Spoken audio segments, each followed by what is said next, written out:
আসলে স্ক্রিনটা দেখা যাচ্ছে কিনা? জি স্যার। স্ক্রিনটা দেখেন, আজকে আমাদের আগের ক্লাসটাতে কিন্তু আমরা রোটরি স্পিনিং এর সুবিধা অসুবিধাগুলো পড়ছি, হ্যাঁ। আর আজকে আমাদের এই ক্লাসের হচ্ছে লাস্ট টপিকসটা হচ্ছে তোমরা দেখতেছো, এটা হচ্ছে রোটর ডিপোজিট হওয়ার কারণ। এটা দেখা যাচ্ছে কিনা? ফারজানা, তুমি একবার এই 7টা পয়েন্ট, যে পয়েন্টগুলোর কথা বলা, তুমি 7টা পয়েন্ট একবার একটু পড়ো, তারপর আমি প্রত্যেকটা পয়েন্ট নিয়ে কথা বলবো। কিন্তু এর আগে তুমি 7টা পয়েন্ট একটু পড়ো।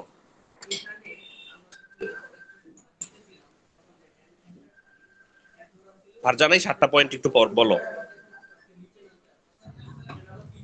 রোটার ডিপোজিট হওয়ার কারণসমূহ: ১. সুতা তৈরির জন্য নির্বাচিত আঁশ সঠিক মানের না হলে। ২. ব্লু রুমের বিটিং পয়েন্ট, সেকশন ইউনিট ও ডিটেস্টিং ইউনিট সঠিকভাবে কার্যকারী না থাকলে, অর্থাৎ ব্লুরুম ক্লিনিং দক্ষতা যদি আশানুরূপ না হয়। ৩. কাটিং মেশিনের কার্যকারিতা কম কিংবা ক্রস রোলার না থাকলে। ৪. ডাস্ট ও ময়লা দূরকরণে ড্রয়িং ফ্রেমে নিউমেটিক ডাস্ট কালেকশন সিস্টেম না থাকলে। ৫. রোটারের টাচ টিউব অপরিষ্কার কিংবা জ্যাম থাকলে। ৬. রোটারে রোটারে এয়ার সেকশন ক্লিনার না থাকলে বা সেকশন ক্ষমতা কম থাকলে। ৭. প্রসেসকৃত স্লাইবার ময়লাযুক্ত হলে। আচ্ছা, ফারজানা এবং নার্গিস, হ্যাঁ, এই যে ফারজানা তো 7টা পয়েন্ট বললো, এবার তোমাদেরকে আমি 2 মিনিট সময় দিব। এটা হচ্ছে নার্গিসের কথা শুনতেছো? স্যার আমি কথা শুনতেছি কিন্তু কিছু বলতে পারতেছি না। ফারজানা, তুমি যে 7টা পয়েন্ট বলছো, এখন তুমি এই 7টা পয়েন্ট মনে মনে পড়ে দেখো যে কোন পয়েন্টটা তুমি ঠিক এখানে বুঝো না। তারপর আমার প্রশ্ন, তারপর আমি 7টা পয়েন্টের উপরে আলোচনা করবো। বাট এর আগে তুমি পড়ো, যে 7টা পয়েন্ট পড়ে দেখো যে তুমি কোনটা বুঝতেছো না, কত পয়েন্টটা বুঝতেছো না। কি বলছি, বুঝতে পারছো? জি স্যার। হ্যাঁ, দেখো তুমি।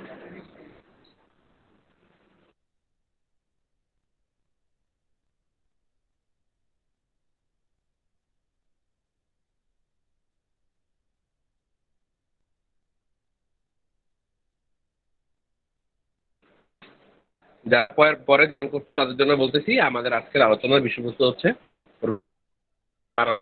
এখানে যে 7টা কারণ তোমরা স্ক্রিনে দেখতে পাচ্ছ, ইমন এবং সাকিব, তোমরা 7টা কারণ একবার একটু পড়ো। পড়ার পরে ঠিক কোন কারণটা তোমরা বুঝতেছো না, ওইটা আমাকে প্রশ্ন, তারপর আমি ওইটার উপর কথা বলবো, ঠিক আছে?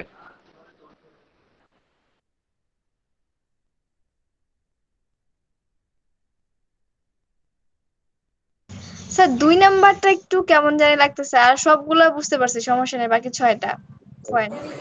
ফারজানা তাহলে 2 নাম্বারটা বুঝতেছো না, বাকি ইমন, সাকিব, নার্গিস, তোমরা বাকি সবগুলো দেখো, দেখে বলো তোমরা কোনটা বুঝতেছো না।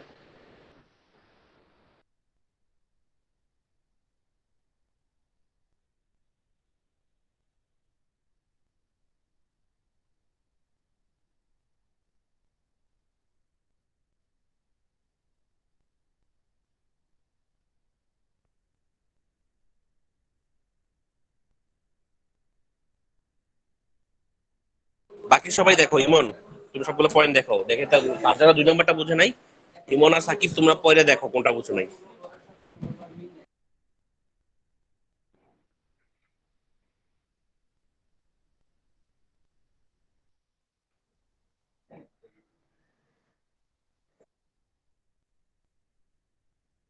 ইমন কি আমার কথা শুনতেছো? ইমন, সাকিব, জি স্যার, জি স্যার শুনতেছি স্যার। শুনতেছি। পরে দেখো যে কোনো কোনো পয়েন্ট বুঝো নাই, এরকম কোনো কিছু আছে কিনা। না স্যার, এগুলো সবগুলোই বুঝছি, এগুলো কোনো সমস্যা নেই। আচ্ছা, ঠিক আছে। যদি না থাকে তো এখানে দেখো, আমাদের মূলত যে 7টা পয়েন্টের কথা বলছে, 7টা পয়েন্ট বলছিল কি কি, যে প্রথম হচ্ছে সুতা তৈরির জন্য নির্বাচিত আঁশ সঠিক মানে না হলে। এখন রোটর ডিপোজিট বিষয়, ডিপোজিট, এখন কথা হচ্ছে আমরা কিন্তু সবাই জানি যে আমরা রোটর স্পিনিং এর সাথে মোটা কাউন্টের সুতা তৈরি করি, পাশাপাশি যেসব কিছু কিছু আমরা কটনের বেল, এরকম বেলগুলো ইউজ করি, যেগুলো আসলে দেখা গেছে যে আমাদের ট্রাশ হিসেবে আমাদের একটা সময় আমরা ফেলে দিতাম, অপচয় হিসেবে ফেলে দিতাম। এগুলোকে আমরা এখন কি করতেছি, এগুলো কিন্তু এখন আমরা এই রোটারি স্পিনিং এ ব্যবহার করতেছি, যার কারণে রোটারি স্পিনিং কিন্তু ট্রাশের পরিমাণটা অনেক সময় বেশি হতে পারে। তা আমরা আজকে আগে কারণটা বুঝছি যে 7টা কারণ এখানে বলছে সুতা তৈরির জন্য নির্বাচিত যে আঁশ সেটা যদি সঠিক মানের না হয়।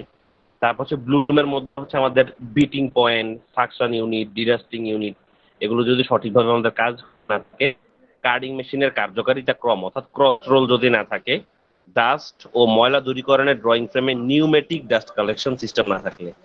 এখানে যেটা আমরা একটা জিনিস পড়তেছি যে ড্রয়িং ফ্রেমে নিউমেটিক ডাস্ট কালেকশন পদ্ধতি।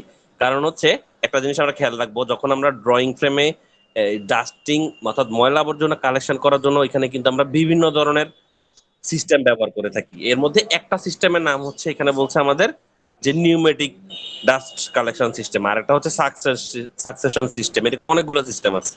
এরপর বলছে রোডের ট্রাশ টিউব অপরিষ্কার কিংবা জ্যাম থাকলে। এখন বলছে কি, এটার ক্ষেত্রে বলছে কারণ আমরা রোটারি স্পিনিং থেকে যখন ট্রাশটাকে সাধারণত সংগ্রহ করে নেই, সাধারণত আমাদের কি হয়, বাতাসের টানে যে তুলাটা সেটা কিন্তু আমাদের চলে যায়। আর মাঝখানে আমাদের যেই সিলিন্ডারটা থাকে, সিলিন্ডার দিয়ে হচ্ছে ট্রাশ গুলো আমাদের নিচের দিকে পড়ে যায়। এই কারণে হচ্ছে আমাদের যেই পথে আমাদের এই রোটারি স্পিনিং এর স্লাইবার গুলো এক জায়গা থেকে অন্য জায়গায় ট্রান্সফার হবে, কোনো কারণে যদি আমাদের ওই টিউবটা অপরিষ্কার থাকে, সেটা কিন্তু রোটর ডিপোজিট হওয়ার মতো একটা কারণ।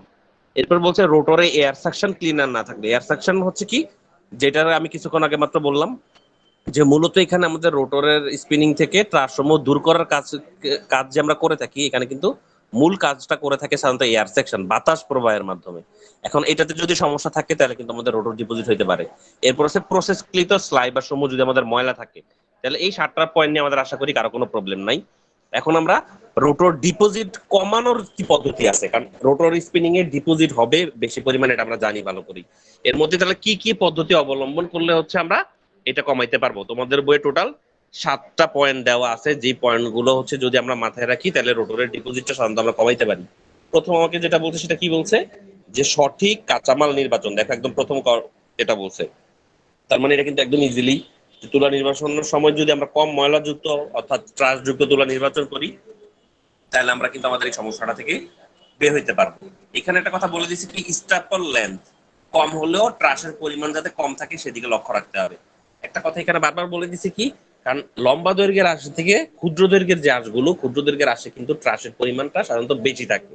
যার কারণে আমরা যখন রোটারি স্পিনিং এ ব্যবহার করব, যদিও আমরা শর্ট স্টাপল ব্যবহার করতেছি, তারপর আমাকে লক্ষ্য রাখতে হবে যেন যে শর্ট স্টাপল ফাইবারটা আমরা ব্যবহার করতেছি তার মধ্যে যেন ট্রাশের পরিমাণটা কম থাকে। তাহলে প্রথমটা আমার হচ্ছে গেছে সঠিক কাঁচামাল নির্বাচন। এরপর আমার যেটা যাবে সেটা হচ্ছে পরিষ্কার ময়লাযুক্ত ফিড স্লাইবার প্রস্তুত করা।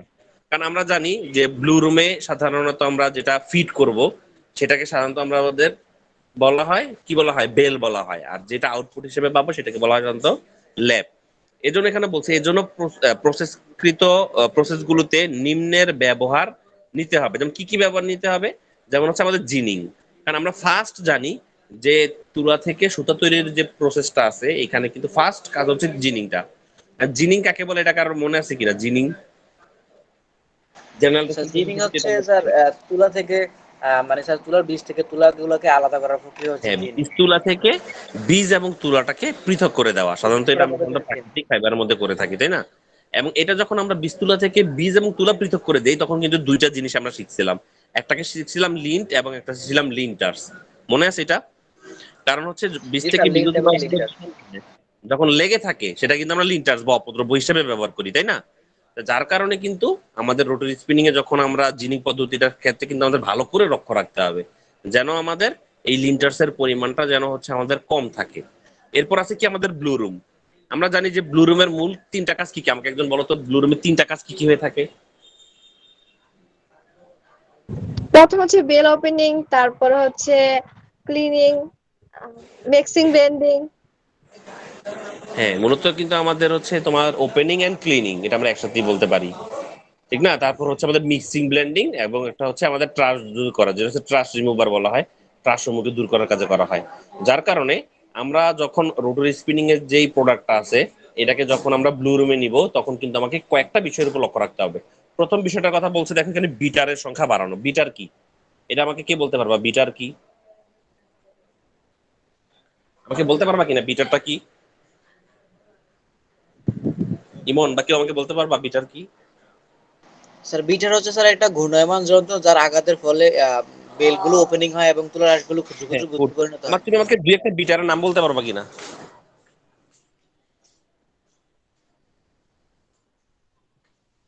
তুমি আমাকে দুই একটা টু বিটারের নাম ব্লেডেড বলতে বিটার পারবা একটা কিনা? আছে না, টু সুন্দর bladed bitter. Bitter, three bladed bitter, তারপর হচ্ছে হ্যাঁ, আরো এটা হচ্ছে, কয়েকটা বিটার আছে, হ্যাঁ, মনে এটা নেই। হচ্ছে আমাদের হচ্ছে টু ব্লেডেড বিটার বিটার আছে, আমাদের থ্রি ব্লেডেড বিটার আছে।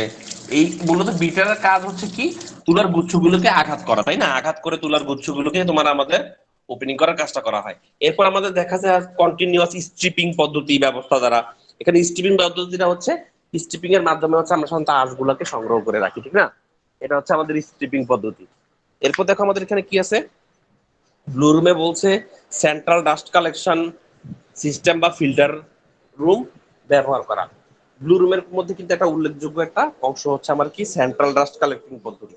আমাদের বিভিন্ন ধরনের, আমরা বলছিলাম কিছুক্ষণ আগে যে ডাস্ট কালেক্টিং পদ্ধতি পদ্ধতি আছে, বিভিন্ন পদ্ধতির মাধ্যমে কিন্তু আমাকে ডাস্ট গুলোকে আমরা কালেক্ট করে থাকি। এরপর আছে দেখো আধুনিক ধরনের মডার্ন টাইপ ক্লিনিং মেশিন ব্যবহার করা। এখন আমরা কিন্তু বিভিন্ন ধরনের ক্লিনিং মেশিন কিন্তু আমরা ব্যবহার করে থাকি, বিভিন্ন ধরনের নাম আছে। অর্থাৎ ব্লু রুমে যতগুলো অংশ আছে, বিটার থেকে শুরু করে ডাস্ট কালেকশন পদ্ধতি, তারপর হচ্ছে modern type cleaning machine, blow room line dedusting unit, এই প্রত্যেকটা বিষয় কিন্তু আমাকে ভালো করে লক্ষ্য রাখতে হবে। আর এইসব সতর্কতাগুলো আমরা কেন বেশি অবলম্বন করতেছি, এগুলো হচ্ছে আমাদের বেশি অবলম্বন করার কারণটা হচ্ছে যে যেহেতু হচ্ছে আমরা এখানে রোটরি স্পিনিং ব্যবহার করতেছি, মোটা কাউন্টের সুতা তৈরি করার জন্য ব্যবহার করতেছি, আমাকে আগে থেকেই ধারণা নিতে হবে যে এখানে রোটর ডিপোজিট হতে পারে অনেক বেশি পরিমাণে। যার কারণে যত ধরনের সতর্কতা আছে, কারণ আমরা জানি তুলা থেকে সুতা তৈরি করতে গেলে ব্লু রুম, কার্ডিং, ড্রয়িং, তারপর হচ্ছে রোটর। অর্থাৎ দেখো এখানে কিন্তু এই কয়েকটা ধাপি দেওয়া আছে। প্রথম আমাকে সঠিক কাঁচামাল নির্বাচন, দুই হচ্ছে পরিষ্কার ময়লাযুক্ত ফিক্স ফাইবার কিছু সুতা প্রস্তুত করা, তিন হচ্ছে জিনিং। এরপর থেকে দেখো জিনিং এর পর আমাদের মেশিন চলে আসছে ব্লু রুম, এরপর হচ্ছে কার্ডিং। এই কার্ডিং এর ক্ষেত্রে কিন্তু আমাদের সেম, যে কার্ডিং এর ট্যান্ডম কার্ড ব্যবহার করা, কন্টিনিউয়াস স্ট্রিপিং ব্যবস্থা দ্বারা, ফ্ল্যাট ও সিলিন্ডার পার্সেন্টেজের প্লেটের যথাযথ সেটিং দ্বারা, সার্বক্ষণিক যথাযথ ক্লিনিং। অর্থাৎ এরপরে আছে আমাদের ড্রয়িং। অর্থাৎ আমরা কিন্তু জানি যে ব্লু রুমে কি কি কাজ হয়, কার্ডিং এ কি কি কাজ হয়, ড্রয়িং এ কি কি কাজ হয়, রোটর স্পিনিং এ আমার কি কি কাজ হয়। এই প্রত্যেকটা বিষয় হচ্ছে আমাকে, এই প্রত্যেকটা বিষয় হচ্ছে আমাকে ভালো করে লক্ষ্য রাখতে হবে। যখন আমি প্রত্যেকটা বিষয়গুলো লক্ষ্য রাখতে পারবো, এটার যেসব চাহিদাগুলো আছে, এটার যেসব নির্দেশনাগুলো আছে, এগুলো যখন আমরা কমপ্লিটলি ফিল আপ করতে পারবো, তখনই কিন্তু আমাদের রোটরের ডিপোজিটের পরিমাণটা কমে যাবে। তো নর্মালি এখানে কিন্তু আমাদের দেখো ড্রয়িং এর পরে কিন্তু আমরা এটাকে আর সিমপ্লেক্স বা রিং স্পিনিং এ নিতেছি না, সরাসরি নিয়ে যাচ্ছি রোটর স্পিনিং এ। যার কারণে রোটর স্পিনিং সেকশনটা কিন্তু এখানে খুবই গুরুত্বপূর্ণ। কেন গুরুত্বপূর্ণ, দেখো এখানে কিন্তু বলে দিছে যে ট্রাশ এক্সট্রাকশন ইউনিট, ট্রাশ পরিবহন করে ট্রাশ ব্যাগে করে জমা করে রাখা হয়। অর্থাৎ আমাকে রোড স্পিনিং এ যখন ট্রাশটাকে পাবো, সেটাকে আমাকে সুন্দরভাবে, এগুলো যেন আমাদের কোথাও ছড়াই ছিটায় না থাকে, এগুলোকে আমাদের একটা ট্রাশ ব্যাগের মধ্যে জমা রাখতে হবে। অটোমেটিক রোটর ডিস ক্লিনিং ব্যবস্থা থাকা, কারণটা কি, রোটর স্পিনিং এ আমরা জানি যে ট্রাশটা কিন্তু অনেক বেশি পরিমাণে ফ্লোরে ছড়াই থাকতে পারে। যার কারণে অটোমেটিক ডিস্ক আমরা ব্যবহার করবো। যার কারণ হচ্ছে কি, যেটা হচ্ছে রোটার স্পিনিং থেকে প্রাপ্ত যেই হচ্ছে ট্রাশ গুলো আছে, অটোমেটিক যাতে আমাদের ক্লিনিং এর ব্যবস্থা হয়ে যায়। এরপর হচ্ছে দেখো আমাদের মেশিন চলাকালীন অপারেটর সর্বদা মেশিন পরিচ্ছন্ন রাখতে হবে। মেশিন রক্ষণাবেক্ষণের সময় রোটরের খাঁজ যথাযথভাবে ব্রাশ দ্বারা পরিষ্কার করতে হবে। যে কোনো সময় সুতো ছেঁড়ার পরে অপারেটর কর্তৃক রোটর খাঁজ সঠিকভাবে পরিষ্কার করা। টেকনোলজিক্যাল বাতাস প্রবাহের গতি ঠিক রাখা, রোটর সেকশনের তাপমাত্রা এবং আপেক্ষিক আর্দ্রতা সঠিকভাবে রাখা, যেটা এখানে একটা দেখতেছো, যেটা তাপমাত্রা কিন্তু দিয়ে দিছে 20 degree plus minus 22 degree centigrade, এবং বলে দিচ্ছে 60% থেকে 62% পর্যন্ত হচ্ছে আমাদের আপেক্ষিক আর্দ্রতা থাকতে হবে। তার মানে পরীক্ষায় যদি আসে যে রোটর ডিপোজিট হওয়ার কারণ লিখো এবং কিভাবে রোটরের ডিপোজিটের হারটা কমানো যাবে, এটা কি লেখা যাবে কিনা, তাহলে লিখতে পারবা কিনা? জি স্যার, পারবো। স্যার হ্যাঁ। এরপরে দেখো এইখানে কিন্তু আমাদের কিছু ম্যাথ আছে, অঙ্ক আছে। অঙ্কগুলো আমরা এখন এখন করাবো না কেন, এটা যখন আমরা ফিজিক্যালি ক্লাসগুলো করাইতে পারবো, তখন কিন্তু আমরা এই রোটারি স্পিনিং এর আসলে ম্যাথগুলো কিভাবে করতে হয় ওইটা কিন্তু হচ্ছে আমরা এখান থেকে করে নিব। হ্যাঁ, এটার ক্ষেত্রে দেখো আমরা যদি এক নজরে একটু অতি সংক্ষিপ্ত সংক্ষিপ্ত গুলো আজকে শেষ করি, যেহেতু আজকে এটা লাস্ট অধ্যায়। দেখো এখানে আছে রোটারি স্পিনিং এর ডেলিভারি রোলার স্পিড কত, দেখা আছে 50,000 থেকে 1,30,000 পর্যন্ত হয়ে থাকে। তারপর আছে তোমাদের ট্যান্ডম কাট কাকে বলে, বলছে যেই কার্ডিং মেশিনে পরপর দুটি সিলিন্ডার সন্নিবেশ করা থাকে তাকে ট্যান্ডম কাট বলে। আমরা জানি, দেখা গেছে যে কার্ডিং মেশিনে সাধারণত আমরা এই জিনিসটা করে থাকি। কার্ডিং মেশিনে দেখা গেছে আমরা পরপর দুইটা সিলিন্ডার বসাই, সিলিন্ডার ওয়ান সিলিন্ডার টু, এটাকে সাধারণত আমাকে বলা হয় ট্যান্ডম কার্ড। এরপর আছে দেখো রোটরে কোন ধরনের সুতা তৈরি করা হয়। আমরা জানি রোটরে মোটর সুতা তৈরি করা হয়। রোটর ডিপোজিট কাকে বলে? এখানে লিখছি স্পিনিং প্রক্রিয়ার সময় রোটরের খাঁজে ভিতরে যে সকল অপদ্রব্য আটকে থাকে তাকে আমাদের রোটর ডিপোজিট বলে। আছে ময়েরি ইফেক্ট, এটা কিন্তু খুবই গুরুত্বপূর্ণ একটা কোশ্চেন, যে রোটরের খাঁজে কোনো শক্ত ময়লা অপদ্রব্য লেগে থাকলে সুতার অংশ আঁশ থাকে না, তখন ফাঁকা থাকে। এই ধরনের ইফেক্টকে সাধারণত আমাদের ময়েরি ইফেক্ট বলা হয়। এরপর আছে দেখো আমাদের কয়েকটি রোটর স্পিনিং মেশিনের নাম। মূলত আমাদের দেখো অলরেডি এইসব প্রশ্নগুলো কিন্তু আমাদের পড়া হয়ে গেছে। রোটর সুতা কি কি বৈশিষ্ট্য বিদ্যমান থাকবে, তারপর হচ্ছে রোটর ডিপোজিট হওয়ার কারণ, আজকে আমরা যেগুলো পড়লাম। এরপর আমাদের ফাইনালি দেখো যে এই রচনামূলকটা আমাদের পরীক্ষায় আসে, এটা একটু ভালো করে দেখো। প্রথম হচ্ছে আমাদের ইম্পর্টেন্ট কোনটা, এই চ্যাপ্টার থেকে রোটর স্পিনিং এর সচিত্র বর্ণনা দাও, যেটা আমরা একদম প্রথম আমাদের লেকচারটাতে পড়ে আসছি, চিত্র সহ রোটর স্পিনিং মেশিনটা কিভাবে কাজ করে। এটা কিন্তু এই অধ্যায় থেকে সবচেয়ে গুরুত্বপূর্ণ কোশ্চেন। এরপর দেখো আছে রচনামূলক 4 নাম্বারটা রোটর ডিপোজিট কমানোর পদ্ধতি, যেটা আজকে শেষ করলাম। এবং লাস্টে যেটা আছে সেটা হচ্ছে কি, রোটোরিয়ান এবং রিংিয়ানের মাঝে তুলনামূলক পার্থক্যটা আলোচনা করো। এটা হচ্ছে আমি তোমাদের বাসায় পড়া দিব। কি বলছে বুঝতে পারছো? এটা ছাড়া কিন্তু আমাদের রচনামূলক দুইটা কিন্তু আমাদের পড়া হয়ে গেছে। একটা হচ্ছে রচনামূলক 1 নাম্বারটা, আমি আবার একটু দেখাই দিচ্ছি, আগে বাসার পড়াটা দেখাই দিই। তোমাদের বইয়ে দেখবা যে 69 নাম্বার পৃষ্ঠায় এই যে পার্থক্যটা আছে দেখো, রিং সুতার সাথে রোটর সুতার গুণাবলী, এখানে একটা পার্থক্য পাবা, রোটর স্পিনিং এবং রিং স্পিনিং। এটা হচ্ছে বাসায় একটু সবাই পড়বা। গুরুত্বপূর্ণ কোশ্চেন হচ্ছে কোনটা এই চ্যাপ্টার থেকে, সেটা হচ্ছে এই যে দেখো, এটা কিন্তু আমরা পড়ছিলাম, এটা হচ্ছে এই যে ছবিটা, রোটর স্পিনিং ফ্রেম। এখানে কিন্তু আমরা বলছি, এটা তোমাদেরকে পড়াইছিলাম যে টোটাল আমাদের 6টা কাজ: ফিডিং, ফাইবার ওপেনিং আলাদাকরণ, fibre transportation, condensation, twisting, winding দিয়ে মূলত আমাদের রোটর স্পিনিং এ আমরা কিভাবে রাস্তাকে কালেক্ট করবো, অর্থাৎ একটা ইয়ার্নের প্যাকেজটাকে আমাদের ডেলিভারি রোলার থেকে ঢুকাইয়া, ভিতর থেকে ঢুকাইয়া, সেপারেটিং গাইডের মধ্যে ঢুকাইয়া, ওপেনিং এবং কম্বিং রোলারের মাধ্যমে এনে আমরা কিভাবে হচ্ছে আমাদের এখান থেকে ফাইবারের কাজটা সম্পূর্ণভাবে ট্রাস্টটাকে দূর করতে পারবো। এটা কিন্তু আমরা প্রথম লেকচারটাতে পড়াইছিলাম। এবং এই অ্যাডভান্স শর্ট স্টাপল স্পিনিং এ কিন্তু ফাইনাল পরীক্ষার জন্য এই কোশ্চেনটা হচ্ছে তোমাদের খুবই গুরুত্বপূর্ণ। তোমরা বাসায় একটু রিভিশন দিবা এটা। যদি না পারো, যদি কারো বুঝতে সমস্যা হয়, তখন আমরা যখন আবার রিভিশনে আসবো, তখন আমরা হচ্ছে এটা নিয়ে আবার আলোচনা করবো পুনরায়। ঠিক আছে? আর কারো কোনো প্রশ্ন আছে? তার মানে বাসায় 2টা কাজ করবা, একটা হচ্ছে রচনামূলক 4 নাম্বার যেটা আছে একদম লাস্টেরটা, পার্থক্যটা বাসায় একটু অ্যানালাইসিস করবা, একটু পড়বা। পাশাপাশি এই রোটর স্পিনিং এর যে সচিত্র যে বর্ণনাটা আছে দেখো, রোটর স্পিনিং কাজের মূলনীতি চিত্র সহ, এইটা একটু বাসায় তোমরা পড়বা। ঠিক আছে? আর কারো কোনো প্রশ্ন আছে? ইমন, না স্যার। ফারজানা বা সাকিব, কোনো প্রশ্ন না আছে স্যার। কিনা? ঠিক আছে, এই 2টা পড়া তোমাদের একটু বাসায় থাকলো। ঠিক আছে? নিজেদের মতো করে একদম হুবহু বইয়ের মতো না পড়ে এই ছবিটা দেখে দেখে কিভাবে আমরা এটার বর্ণনাটা পড়বো ওটার সাথে মিলে একটু পড়বা। কেউ যদি না বুঝো আমাকে বলবা, আমি পরবর্তী ক্লাস দরকার হলে আবার এটা দেখাই দিব। ঠিক আছে? ওকে ঠিক স্যার। আছে তাহলে। ওকে, ঠিক আছে তাহলে আজকে সাথে খবর নিয়ে থাকুন। ওকে। ওকে স্যার, আসসালামু আলাইকুম। আসসালামু আলাইকুম।